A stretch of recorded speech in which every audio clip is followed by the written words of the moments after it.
How do you feel right now? Ngayon po, hindi po ako makapaniwala kasi this is my first pageant title. Dahil yung mga last pageant ko ay palagi lang ako runner-up and isa ito sa pinakamalaking blessings para sa akin ngayon. So, sa tingin mo, ano yung naging turning point at ikaw nakakuha ng top title ngayon? Para sa akin po, ang ginawa ko lang po, binigay ko lang po talaga yung best ko at nanalangin po ako sa Panginoon. Yun lang po. Ano yung sinadya mo talagang Tagalog? Ano po yun? Sadya ko po talaga Tagalog para yun po yung makilala bilang ako. Isang totoo po. So for how long mo prepare yung statement na yon?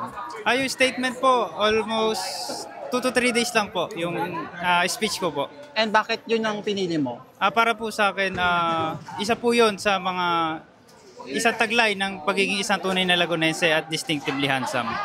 So ano yung magiging priorities mo as far as your preparation sa darating na Mr. International Philippines? Para po sa Mr.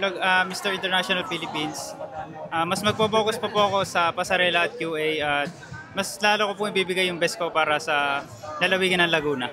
Sa tingin mo, ano yung pinaka-weakest point mo dito sa competition na to?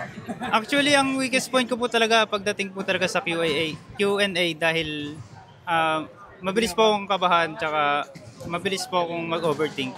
Yun po. Andre, ano naging sacrifices mo para makakabit mo ang titulong ito?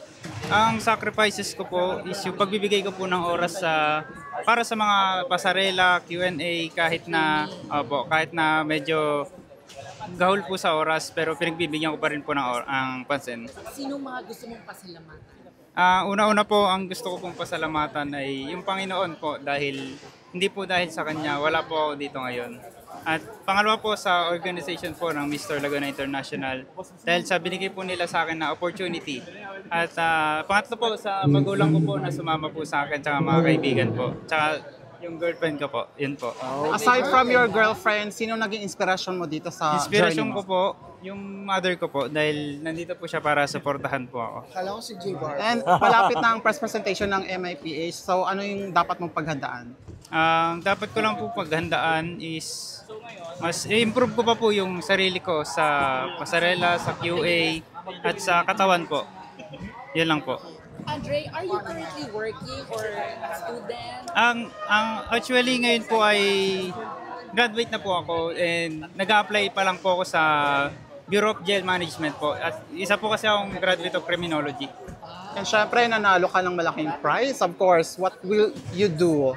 Para po sa akin, baka gamitin ko po ito sa pag-a-apply ko po dahil magastos po ang pag-a-apply sa isang bureau at organization.